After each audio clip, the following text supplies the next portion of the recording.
കമ്പനിയാണ് ഹൈറിച്ച് എന്ന് പറയുന്നത്. എപ്പോഴും ഞാൻ പറയാറുണ്ട്, എന്റെ ട്വിൻസിനും ഏകദേശം ആ ഒരു പ്രായം തന്നെയാണ്. അവർക്ക് ഒരു 1.5 വയസ്സുള്ളപ്പോഴാണ് ഹൈറിച്ച് എന്റെ കയ്യിലോട്ട് കിട്ടിയത്. അപ്പൊ രണ്ടും ഒന്നിച്ച് വളർത്തിയെടുത്തതാണ് ഞാൻ ഹൈറിച്ച് എന്ന് പറയുന്നത്. അപ്പൊ അത്രയ്ക്ക് അറിയാവുന്ന ഒരു കമ്പനിയെ പറ്റി. അപ്പൊ നമുക്കറിയാം, ഇപ്പൊ ഒരു പ്രതിസന്ധി, ഞാൻ ഒരു സിറ്റുവേഷനിൽ മാത്രമേ ഇതിനെ പറയത്തുള്ളൂ. ഒരിക്കലും ഒരു പ്രശ്നമായിട്ടോ പ്രോബ്ലം ആയിട്ടോ ഞാൻ ഇതിനെ പറയത്തില്ല. കാരണം ഇന്നിപ്പം ഈ ഒരു മീറ്റിംഗ് എടുക്കുന്നതിന് മുമ്പ് ഒരു ഗ്രൂപ്പിൽ വന്നാണ് LICക്കും GST പ്രശ്നമെന്ന്. സത്യം പറഞ്ഞാൽ എനിക്ക് ചിരി വന്നു. അപ്പം നമ്മളെ ആദ്യം കണ്ടതൊരു വാർത്താ ചാനലിലാണ്, പിന്നെയാണ് നമ്മുടെ ഗ്രൂപ്പുകളിലൊക്കെ വന്നു തുടങ്ങി. കാരണം നമ്മളുമായിട്ട് ബന്ധപ്പെട്ട എന്തെങ്കിലും ഒരു കേട്ടോ അവനും പെട്ടടാന്ന് പറയുന്ന രീതിയിൽ മെസ്സേജസ് ഇങ്ങനെ വന്നുകൊണ്ടിരിക്കുകയാണ്. അതിന്റെ 2 ദിവസം മുമ്പാണ് ആൾക്കാരുടെ സൊമാറ്റോയ്ക്ക് ഇതുപോലെ തന്നെ, സൊമാറ്റോണോ സ്വിഗ്ഗിയാണോ ഓർക്കുന്നില്ല, അവർക്കും ഇതേ ടൈപ്പ് തന്നെ GSTക്കാർക്ക് എന്തോ പ്രശ്നമുണ്ട് കേട്ടോ, സാമ്പത്തികമായിട്ട് ഇച്ചിരി പ്രശ്നമുണ്ടെന്ന് തോന്നുന്നു. അവർ ഓടിച്ചിട്ട് ആളെ പിടിക്കുകയാണ്. എനിവേ, എന്തായാലും ഈ ഒരു പ്രശ്നം അല്ലെങ്കിൽ ഈ ഒരു സിറ്റുവേഷൻ എന്ന് പറയുന്നത് ഹൈറിച്ചിനെ സംബന്ധിച്ചിടത്തോളം എന്താണ്, നല്ല പബ്ലിസിറ്റി കൊടുത്തു. പണ്ട് ഞാനൊക്കെ പ്ലാൻ പറയുന്ന സമയത്ത് പറയുന്ന ഒരു കാര്യം എന്ന് പറഞ്ഞാല്, ഈ വലിയ നമ്മുടെ ആക്ടേഴ്സിനെയൊക്കെ വെച്ച് ഹൈറിച്ചിന് പബ്ലിസിറ്റി കൊടുക്കുന്നതിന് പകരം ഇത് ആവശ്യമുള്ള ആൾക്കാർ, വാങ്ങുന്ന ആൾക്കാർക്ക് തന്നെ വരുമാനം കൊടുത്തോണ്ട് പബ്ലിസിറ്റി കൊടുക്കുക. ഇനി സത്യം പറഞ്ഞാൽ പ്രതാപൻ സാറിന് അതിന്റെ ആവശ്യമില്ല. നന്നായിട്ട് ഹൈറിച്ച് എല്ലായിടത്തും അറിഞ്ഞിരിക്കുകയാണ് അല്ലെ. അപ്പം എന്താ പറയാ, ഇനി ഈ ഒരു സിറ്റുവേഷൻ താണ്ടി വരുമ്പോൾ ഉള്ളതാണ് സത്യം പറഞ്ഞാൽ ഞാൻ നോക്കിക്കൊണ്ടിരിക്കുന്ന ഹൈറിച്ച് എന്ന് പറയുന്നത്.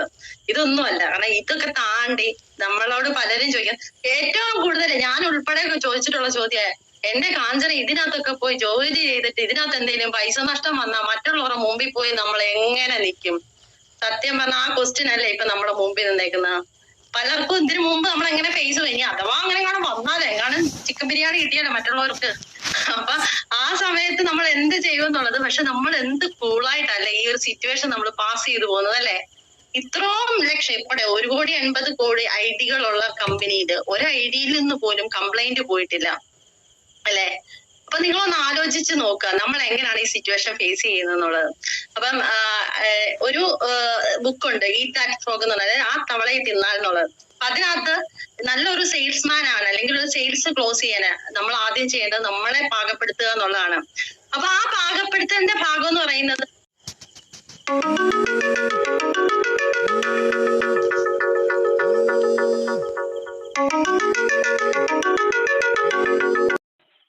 ഹലോ.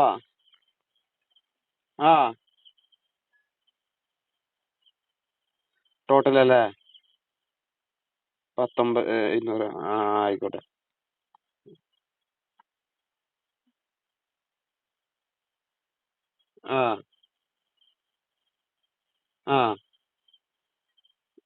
ഒക്കെ അത് തന്നെ വെച്ചിക്കണ്ടല്ലേ.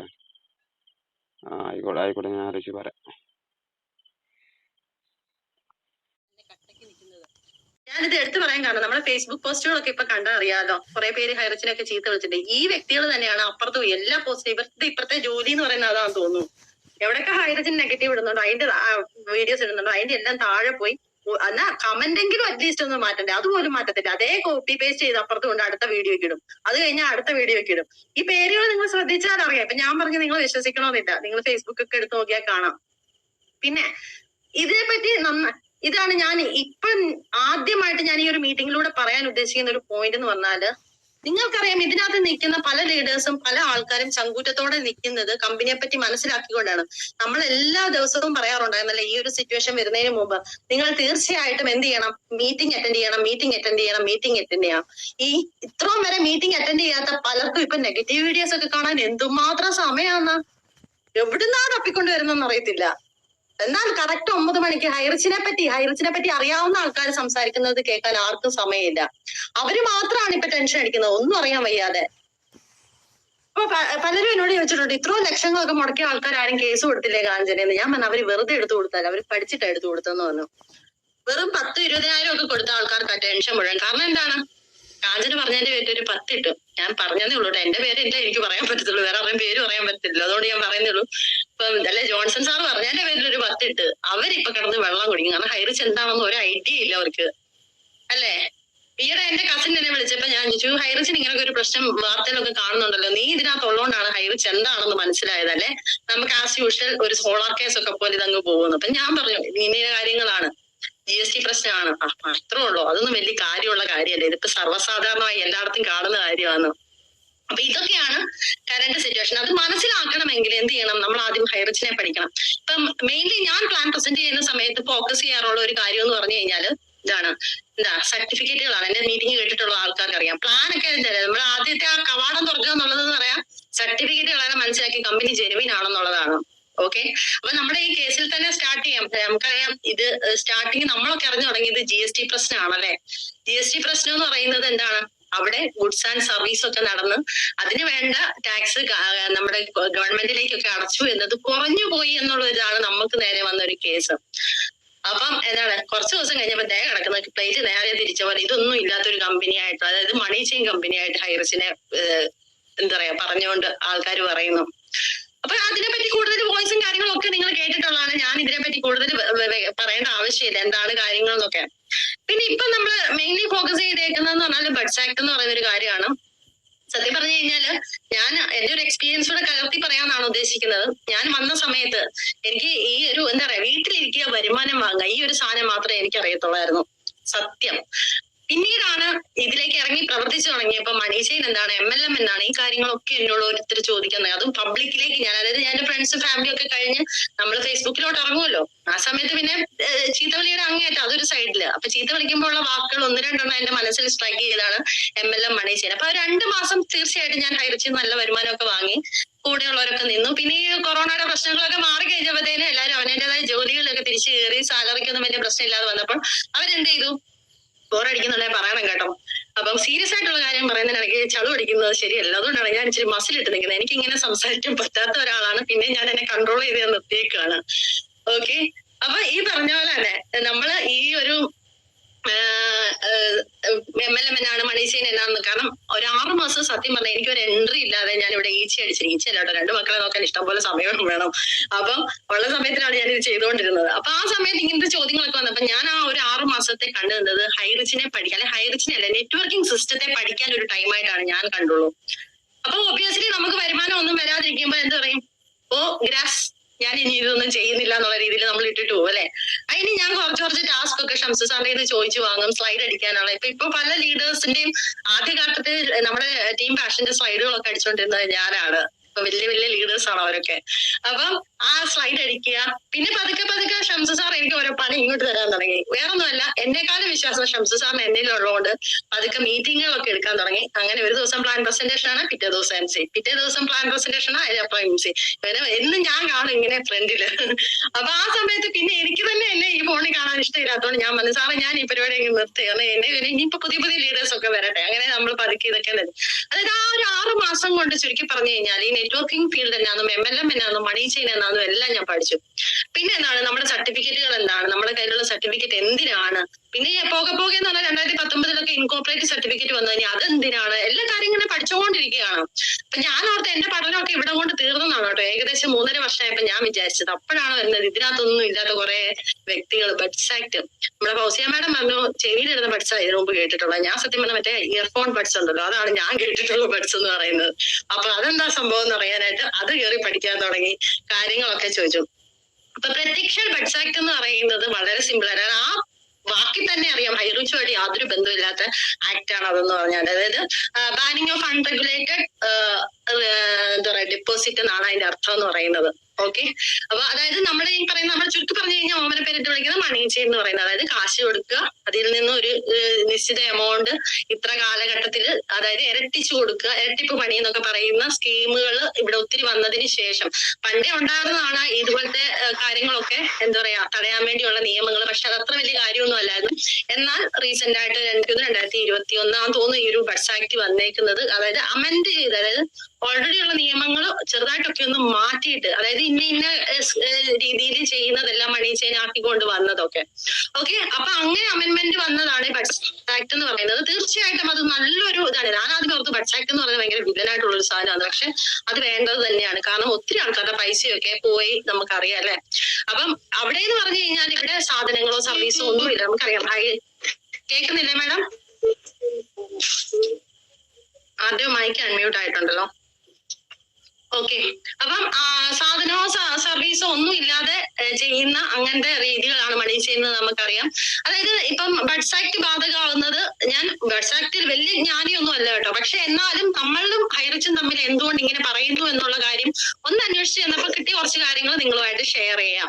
അപ്പൊ ഈ പറഞ്ഞ പോലെ തന്നെ പൈസ കൊടുക്കുക, അതായത് നമുക്ക് ഈ ഡിപ്പോസിറ്റ് സ്കീമുകൾ, ലോണ്, ഇങ്ങനത്തെ കാര്യങ്ങളൊക്കെ, അതായത് ബാങ്ക് പോലെ പ്രവർത്തിക്കുന്ന സ്ഥാപനങ്ങൾ, ഒന്നുകിൽ ബാങ്ക് തന്നെ നമ്മുടെ RBIയുടെ ഗവൺമെന്റിന്റെ ബാങ്കുകളുണ്ട്, അല്ലാതെ RBIയുടെ ഒക്കെ സർട്ടിഫിക്കേഷനോട് കൂടെ ചെയ്യുന്ന ബാങ്കുകളുണ്ട്, ചിട്ടി ഫണ്ട്സ് ഉണ്ട്. ഇവർക്കൊക്കെ ബാധകമാണ് ഈ ബഡ്സ് ആക്ട് എന്ന് പറയുന്ന സാധനം. കാരണം അവിടെ നമുക്കറിയാം ചിട്ടി നടത്തുന്ന ആൾക്കാർ അവിടെ പലചരക്ക് വ്യാപാരം അല്ലല്ലോ നടത്തുന്നത്. അപ്പൊ നമ്മുടെ ഹയർ ചെയ്യുന്ന എന്താണ്, പലചരക്ക് വ്യാപാരമാണ്.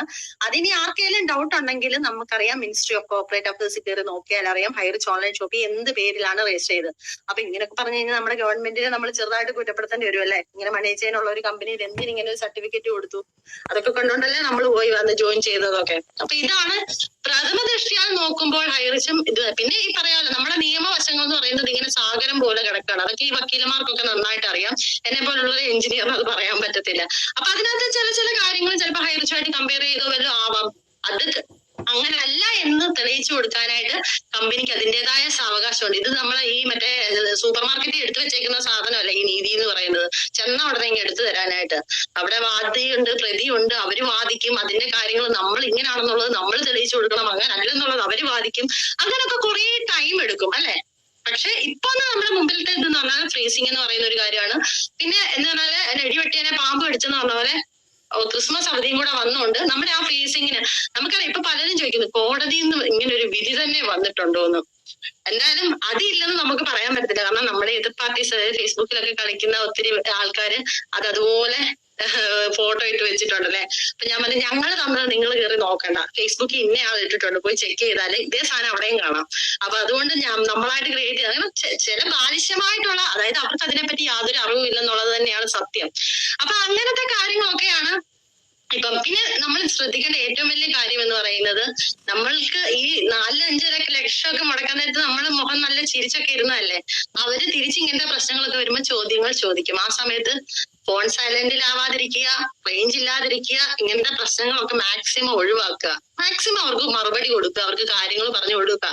നിങ്ങൾ അല്ലെങ്കിൽ വേറൊരു രീതിയിൽ, ഞാൻ പറയാം നെഗറ്റീവ് വീഡിയോസ് തന്നെ അവർക്ക് അതിനുള്ള മറുപടി വേറെ രീതിയിൽ കൊടുക്കും. അതിലും ഭേദം എന്താണ് ഉള്ളത് നമ്മൾ തന്നെ. കാരണം ഉദാഹരണം ഞാൻ പറഞ്ഞു കഴിഞ്ഞാൽ, കാരണം റീസെന്റ് ആയിട്ടുള്ള നമ്മുടെ ആ ഒരു വിധിയിലാണ് അക്കൗണ്ട്സ് ഓപ്പൺ ചെയ്യാനായിട്ടുള്ള അനുമതി കമ്പനിക്ക് കൊടുക്കുന്നതായിട്ടാണ് കോടതിയിലെ ജഡ്ജ്മെന്റ് വന്നേക്കുന്നത്. അത് ഫേസ്ബുക്കിൽ നിങ്ങൾ വായിച്ചു കാണുമല്ലോ.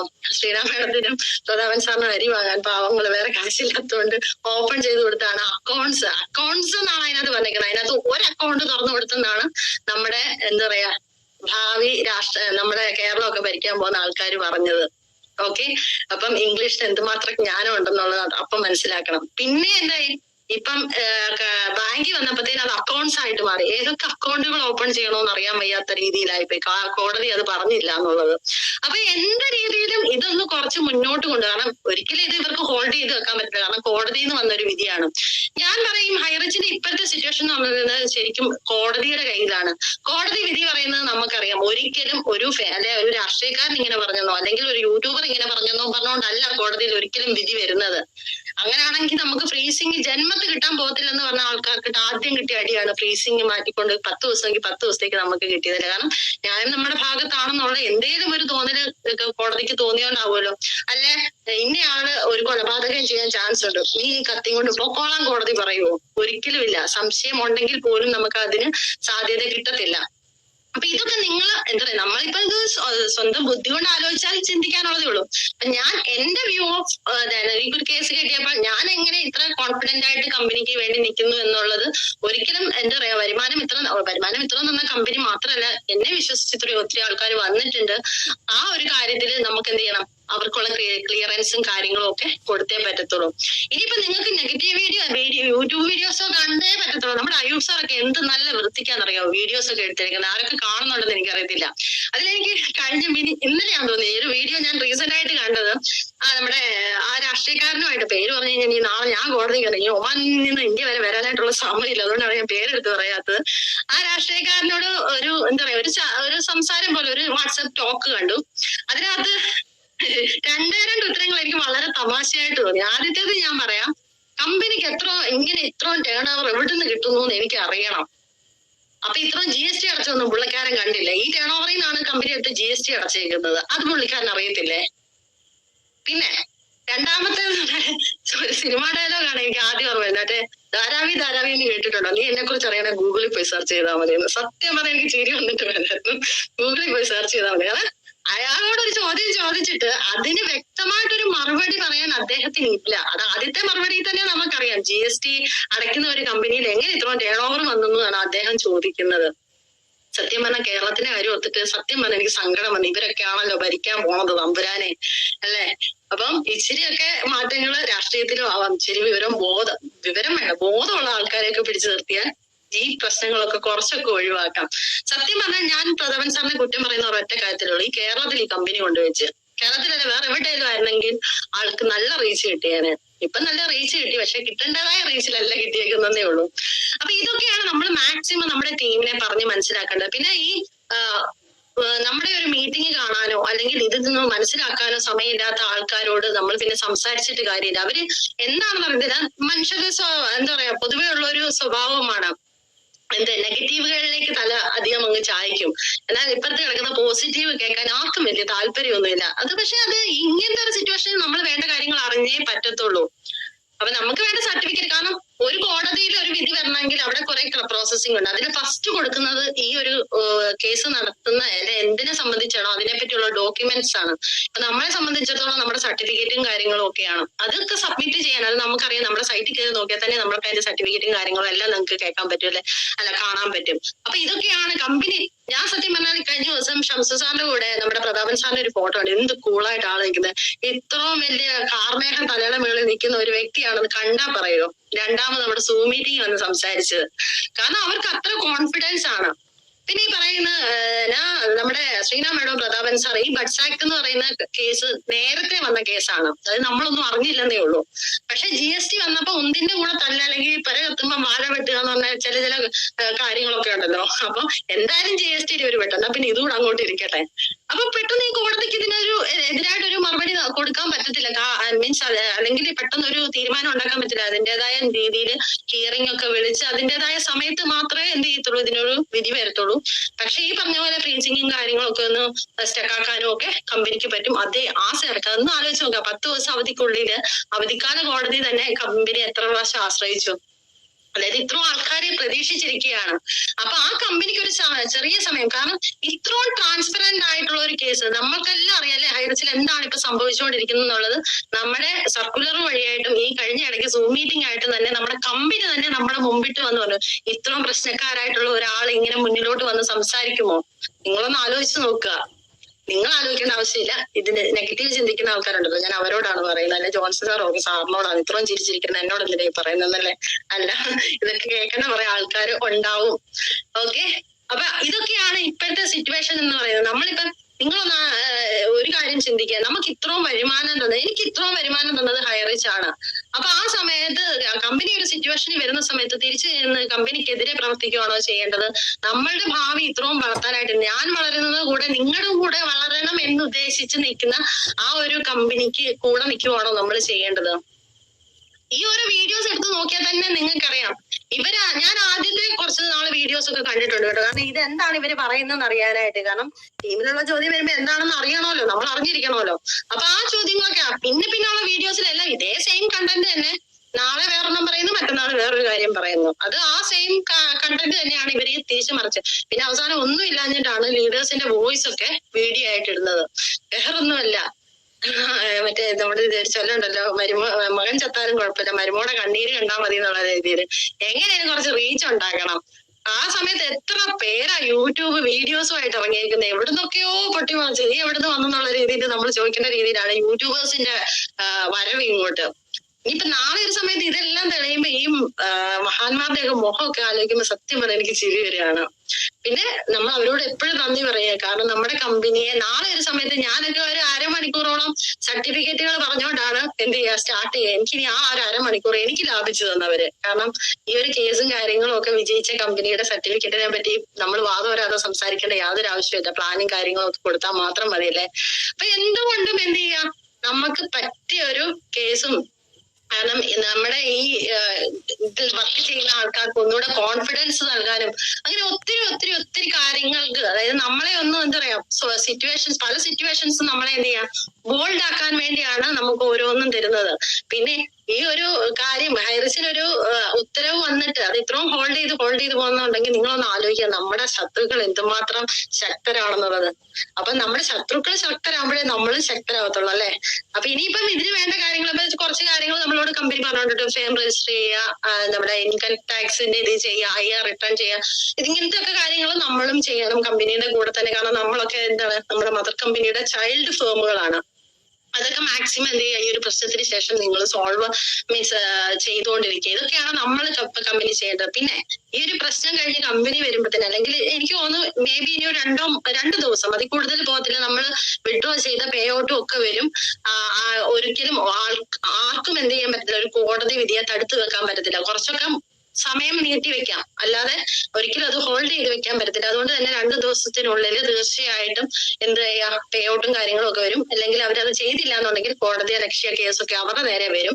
അതുകൊണ്ട് ആരും അതിനൊന്നും പോവാറില്ല. ചിലപ്പോൾ എന്തെങ്കിലും അവർക്കൊരു ഇന്റൻഷൻ കാണും, അവരത് നടക്കട്ടെ.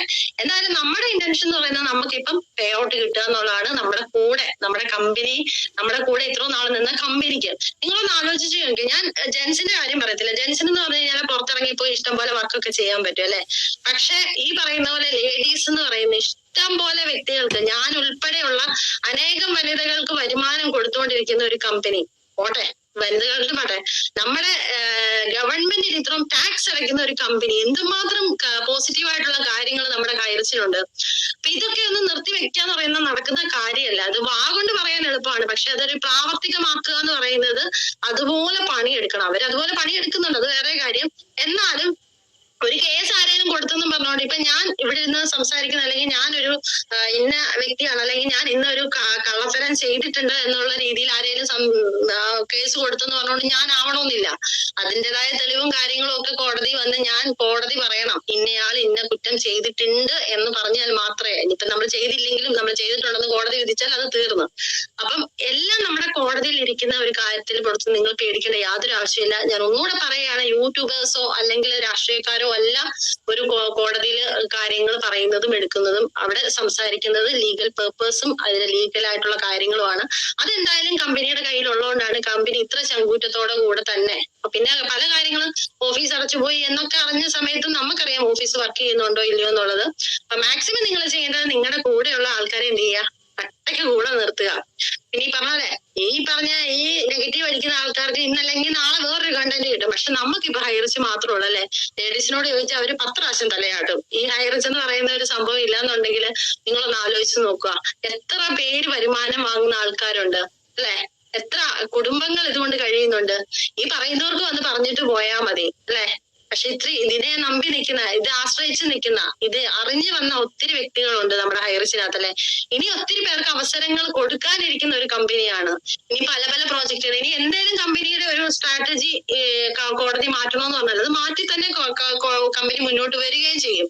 അതിനൊന്നും ഒരു ഡൗട്ടും ഇല്ല. 100% നമുക്ക് എന്ത് ചെയ്യാൻ പറ്റും, കമ്പനിക്ക് ഇന്നല്ലെങ്കിൽ നാളെ അതിനുള്ള നീതി നമുക്ക് കിട്ടുമെന്നറിയാം. എത്ര ഞാൻ ഇതിനെപ്പറ്റി ഉദാഹരണങ്ങളൊന്നും പറയണ്ട. നമ്മുടെ ISRO ചെയർമാൻ 21 വർഷങ്ങൾക്ക് ശേഷമാണ് അദ്ദേഹത്തിന്റെ നീതി കിട്ടിയത്. അപ്പം നമുക്കറിയാം കോടതിക്ക് മുമ്പിൽ കണ്ണൊക്കെ അടച്ചൊരു സ്ത്രീ ഇങ്ങനെ നിൽപ്പുണ്ടല്ലേ. അവിടെ എന്ന് പറഞ്ഞാൽ വ്യക്തികളെ ഒന്നും നോക്കത്തില്ല, അതിനൊക്കെ അതിൻ്റെതായ ക്രൈറ്റീരിയയും കാര്യങ്ങളും ഒക്കെ ഉണ്ട്.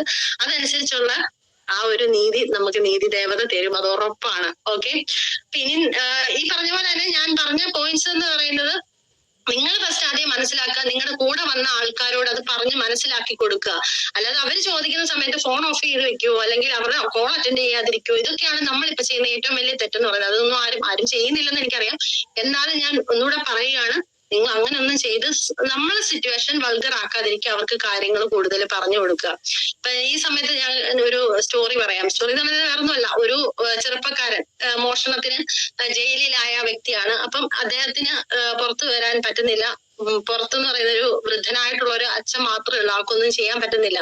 അപ്പൊ കുറെ നാളായിട്ട് ജയിലിൽ കിടക്കുന്ന കാരണം അച്ഛൻ ഇങ്ങനെ മോന് കത്ത് എഴുതുകയാണ്. എന്താണ് മോനെ, എന്റെ സ്ഥിതിയൊക്കെ വളരെ മോശമാണ്, എനിക്ക് ജോലി ചെയ്ത് സമ്പാദിക്കാനുള്ള എന്റെ പ്രായമല്ലെന്ന് അറിയാമല്ലോ. അപ്പം മോൻ ചെയ്ത ഒരു കാര്യം എന്ന് പറഞ്ഞാല് മോൻ പറഞ്ഞു, വെച്ചാ ഇന്ന ഒരു സ്ഥലത്ത് ഞാൻ കട്ട സാധനങ്ങളൊക്കെ കുഴിച്ചിട്ടിട്ടുണ്ടെന്ന് പറഞ്ഞു. അപ്പൊ ഇത് ഒരു പോലീസുകാരൻ അല്ലെങ്കിൽ കേൾക്കുന്ന രീതിയിലാണ് അദ്ദേഹം പറഞ്ഞത്. അപ്പൊ ഈ പോലീസുകാരൻ എന്ത് ചെയ്തു, മേലധികാരികളെ അറിയിച്ചു. ഒരു കൂട്ടം പടകള് എന്ത് ചെയ്തു, ആ ഫീൽഡിലേക്ക് അല്ലെ മീൻസ് വയലിലേക്ക് ഇറങ്ങുകയാണ്. അവിടെ എല്ലാം കുത്തി കളച്ച് മറിച്ചിട്ടിട്ട് ഒരു സാധനം പോലും കിട്ടിയിട്ടില്ല.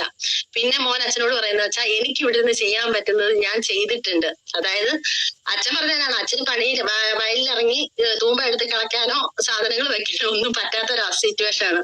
മോൻ അവിടെ ഇരുന്ന് ബുദ്ധിപരമായിട്ടുള്ള രീതിയിൽ പറഞ്ഞു കൊടുത്തു, ഇന്ന സ്ഥലത്ത് ഇന്ന സാധനം ഇട്ടിട്ടുണ്ട്, പോലീസുകാർ പോയി അത് കളക്കിച്ചു കൊടുത്തു, ഇനി അച്ഛൻ നടാനുള്ള അങ്ങ് നട്ടാ മതി എന്നാണ് മോൻ ഉദ്ദേശിച്ചത്.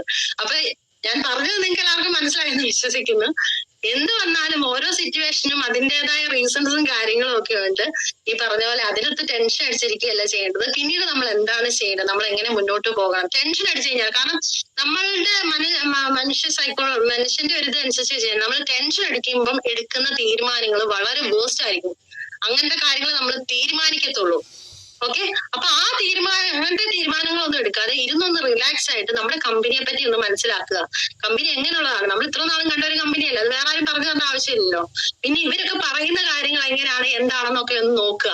പരസ്പര ബന്ധം, ചിലരൊക്കെ പറയുന്നത് പരസ്പര ബന്ധമില്ലാത്ത കാര്യങ്ങളാണ്. മറ്റേ തിളക്കത്തിലെ മറ്റേ ദിലീപിന്റെ അവസ്ഥയാണ്. അപ്പൊ അങ്ങനെയൊക്കെ പറയുന്ന ആൾക്കാർ കേട്ട് വെറുതെ ടെൻഷൻ അടിച്ച് വെറുതെ ബിപിയും കൂട്ടി അങ്ങനെ ഒന്നും ചെയ്യണ്ട. ഇപ്പൊ നമുക്കൊരു റിലാക്സിങ് ടൈമാണ്. നമ്മള് ഷംസ് സാറൊക്കെ ഗോവയ്ക്ക് പോയാൽ ഇപ്പം വേറൊരു ടീം മലേഷ്യക്കൊക്കെ പോലെ എൻജോയ്, ഈ ടൈം എൻജോയ് ചെയ്യുക. കാരണം ഇനിയും ചിലപ്പോൾ നമുക്ക് ഇരിക്കാൻ സമയം കിട്ടിയെന്ന് ഇരിക്കത്തില്ല.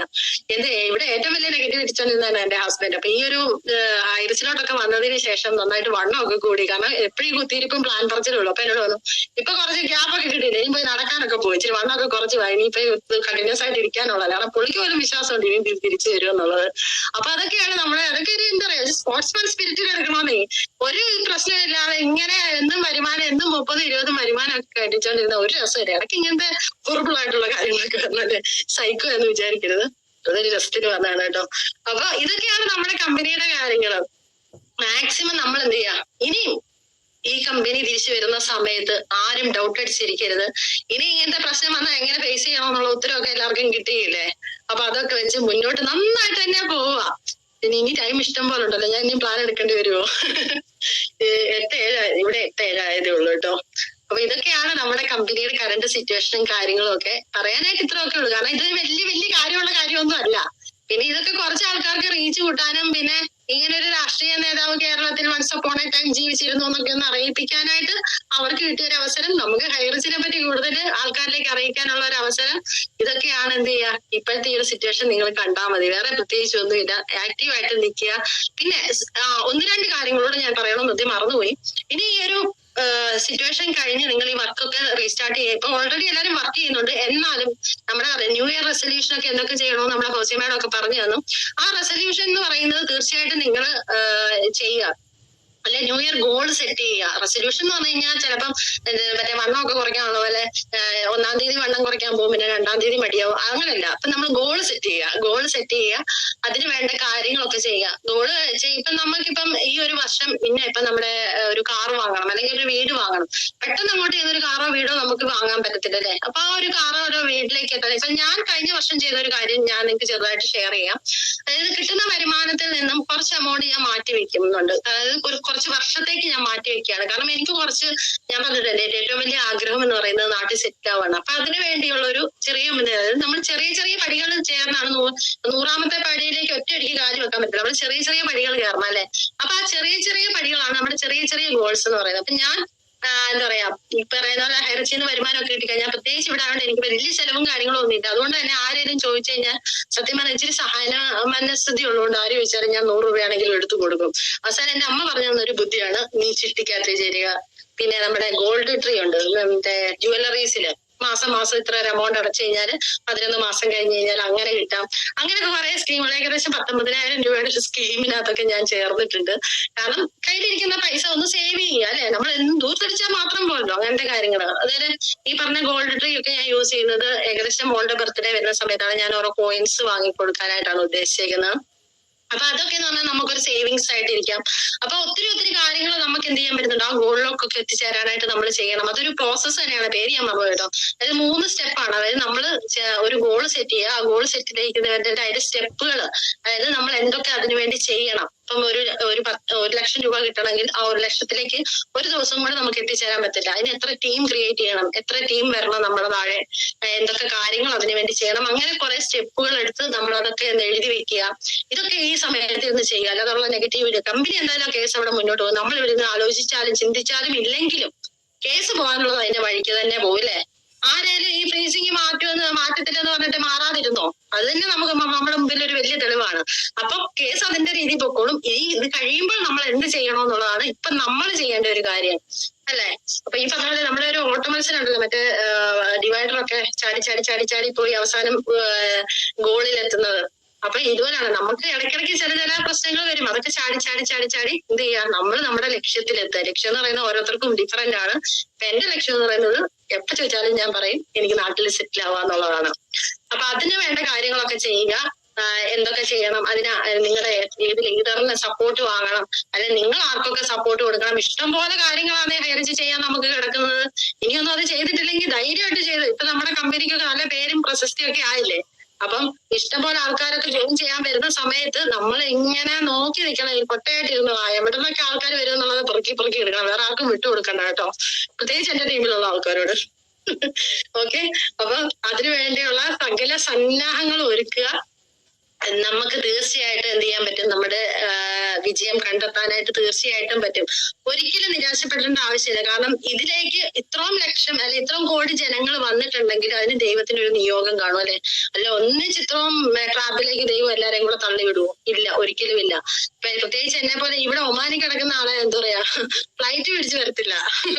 ഓക്കെ, അപ്പൊ അതൊക്കെ അതിൻ്റെതായ തീരുമാനങ്ങൾ ദൈവത്തിന്. നമ്മൾ ഇതിൽ ഹൈറിച്ചിൽ വന്നെത്തിയ പോലെ തന്നെ പല പ്ലാനുകളും ദൈവത്തിന് കാണും. അതിലേക്കുള്ള കുറച്ച് ട്രെയിനിങ് ആണ് ഈ കാര്യങ്ങളെല്ലാം. നമ്മുടെ ലീഡേഴ്സ് ട്രെയിനിങ് തരുന്ന പോലെ ദൈവം തരുന്ന കുറച്ച് ട്രെയിനിങ്ങും കാര്യങ്ങളും അത് നമ്മൾ 2 കൈ നീട്ടി സ്വീകരിക്കുക. അത് അതിൻ്റെതായ രീതിയിൽ ട്രെയിനിങ് പൂർത്തിയാക്കുക. പിന്നീട് എന്ത് ചെയ്യാ, പറക്കുക. ഞാൻ പറഞ്ഞ പോലെ നമ്മുടെ കഴുകനെ പോലെ പറക്കണം. ഇഷ്ടംപോലെ കാക്കകൾ ഇപ്പൊ നമ്മളെ കൊത്താനുള്ളതേ. കുറച്ച് നമുക്ക് അങ്ങോട്ട് ഉയർത്തി പറക്കാം. കുറച്ച് കഴിയുമ്പോൾ ഇതുങ്ങൾക്കൊന്നും ശ്വാസം ഇല്ലാതാവുമ്പോ ഇട്ടിട്ട് പോക്കോളൂ. അതുവരെ നമ്മൾ എന്തായാലും ഫൈറ്റ് ചെയ്തേ പറ്റത്തുള്ളൂ. ആ ഫൈറ്റിങ് നമ്മൾ ഒന്നിച്ചല്ല. ഞാൻ സത്യം പറഞ്ഞ ദൈവമേ, ഞാനൊരു ബിസിനസ് ഒക്കെ സ്റ്റാർട്ട് ചെയ്ത് ഇതുപോലൊക്കെ പ്രശ്നം വന്നിട്ടുണ്ടെങ്കിൽ പ്രശ്നം വരത്തില്ല, അത് വേറെ കാര്യം. കാരണം എനിക്ക് എതിരാളികളൊന്നും വരാൻ പോകുന്നില്ല. ഞാൻ എന്റെ ബിസിനസ് അതുപോലത്തെ ബിസിനസ് ആയിരിക്കും. അപ്പൊ ഹൈറിച്ച് എന്ന് പറഞ്ഞാൽ ഇത്രയും വ്യക്തികൾക്ക് വരുമാനം കൊടുത്ത് പല കമ്പനികൾക്കും അടിയായിട്ടുള്ള ഒരു കമ്പനിയാണ് ഹൈറിച്ച് എന്ന് പറയുന്നത് അല്ലെ. അപ്പൊ അതുകൊണ്ട് തന്നെ എന്താണ്, നമ്മുടെ എതിരാളികളും കൂടും. അവര് എന്താ പറയാ, തലപൊക്കേണ്ട സമയത്ത് തലപൊക്കി ഇനി കുറച്ച് കഴിയുമ്പോൾ അത് താത്തോളും. അതിന്റെ പെട്ടയ്ക്ക് തന്നെ ഒരു അടി കൊടുത്താൽ മതി, താന്നോളും. ആ പെട്ടയ്ക്കുള്ള അടി വരുന്നുണ്ട്. അതിനുള്ള വണ്ടി ഇപ്പം എന്താ കമ്പനി ഒരുക്കിക്കൊണ്ടിരിക്കുകയാണ്. അപ്പൊ ഇതിന് നമ്മൾ ചെയ്യേണ്ടത് നമ്മൾ മാക്സിമം സ്റ്റിക്ക് ഓൺ ചെയ്യുക. ഓക്കെ, അപ്പൊ എല്ലാരും ഹാപ്പി അല്ലേ? ശരിക്കും ഞാൻ ഹാപ്പി ന്യൂ ഇയർ പറയാൻ പറഞ്ഞു കേട്ടോ. എല്ലാരും ഹാപ്പി ആയിട്ടിരിക്കുക കേട്ടോ. നമുക്ക് പൈസ മുടക്കില്ലാത്ത ഒരു കാര്യമാണ് ഈ ചിരി എന്ന് പറയുന്നത്. നീ ഇതേലും ടെൻഷൻ ഉണ്ടായാലും ചുമ്മാ ചിരിച്ചോ, വട്ടാന്നാരും പറയരുത് കേട്ടോ. ഓക്കെ, അപ്പൊ എല്ലാരും ചിരിച്ചു തന്നെ ഇരിക്കുക, ഹാപ്പി ആയിട്ടിരിക്കുക. പിന്നെ ഒരു കാര്യം കൂടെ പറയാം നിങ്ങളോട്. ഈ ഒരു നമ്മുടെ കഥ ഇതിനകത്ത് പ്രസക്തിയുള്ളതല്ല, എന്നാലും എനിക്ക് ഇഷ്ടപ്പെട്ട ഒരു കഥയാണ്. നമ്മുടെ രത്തൻ ടാറ്റയോട് ഒരു ആങ്കർ ചോദിക്കുന്നുണ്ട്. BMW എന്നാണ്. കാരണം ഓൾമോസ്റ്റ് എല്ലാ പണക്കാരും BMW ഒക്കെ വാങ്ങിയ സമയത്താണ്, രത്തൻ ടാറ്റയ്ക്ക് BMW ഇല്ലാത്ത സമയത്ത് ഒരു ആങ്കർ ചോദിക്കുന്നുണ്ട്, താങ്കൾ എന്നാണ് BMW വാങ്ങുന്നത്. അപ്പൊ ഇതിനും പുള്ളിയുടെ ഉടനെ മറുപടി പറഞ്ഞു, ഒരു 5 വർഷം. അപ്പൊ ആങ്കർ പിന്നെ ഞാൻ ചോദിച്ചത് എന്തെങ്കിലും മാറിപ്പോയോ? കാരണം രത്തൻ ടാറ്റയ്ക്ക് കഴിഞ്ഞൊടിക്കുന്ന പോലെ ഒന്ന് കഴിഞ്ഞൊടിച്ചാൽ BMW വീട്ടിൽ വരും. ഈ പിന്നെന്താണ് ഈ 5 വർഷം എന്ന് പറഞ്ഞത്? അപ്പം ആരും ക്ലിയർ എന്ന് ചോദിച്ചു, ക്വസ്റ്റ്യൻ ക്ലിയർ ആയോ എന്നുള്ളത്. ഇങ്ങനെ മനസ്സിലായി എനിക്ക് 5 വർഷം വേണമെന്ന്. അപ്പൊ തിരിച്ച് പുള്ളിക്കാരന് മനസ്സിലായി, ആങ്കറിന് പുള്ളി ഉദ്ദേശിച്ച മനസ്സിലായിരുന്നു. പുള്ളി ഉദ്ദേശിച്ചത് കാർ വാങ്ങുന്നല്ല, ആ കമ്പനിയെ വാങ്ങുന്ന കാര്യമാണ് രത്തൻ ടാറ്റ എന്താ പറയാ ആലോചിച്ചത്. കാരണം ആ കമ്പനി വാങ്ങണമെങ്കിൽ 5 വർഷം പുള്ളിക്കാരന് വേണം, അതിന്റെ പ്ലാനിങ് ഉണ്ട്. ഓക്കെ, അപ്പൊ അതുപോലെ പ്ലാനിങ്ങോടെ നമ്മളും പോകും. 5 അല്ല ഒരു 10 അല്ല, നമ്മുടെ ആയുഷ്കാലം മുഴുവൻ നമ്മുടെ മക്കൾക്ക് വേണേലും ഹൈറിച്ച് യൂസ് ചെയ്യാൻ പറ്റുന്ന രീതിയിൽ സർവേശ്വരനാക്കി തരും. അത് ഈ കാണുന്ന ജനങ്ങളുടെ പ്രാർത്ഥന തന്നെയാണ്. കാരണം അന്നം പോലും വാങ്ങാനില്ലാത്ത ആൾക്കാർക്ക് അന്നം കൊടുത്ത ഒരു കമ്പനിയാണ്. അതൊരിക്കലും ദൈവം കൈവിടത്തില്ല എന്ന് 110% ഉറപ്പാണ്. അപ്പൊ okay, happy new year, thank you, good night.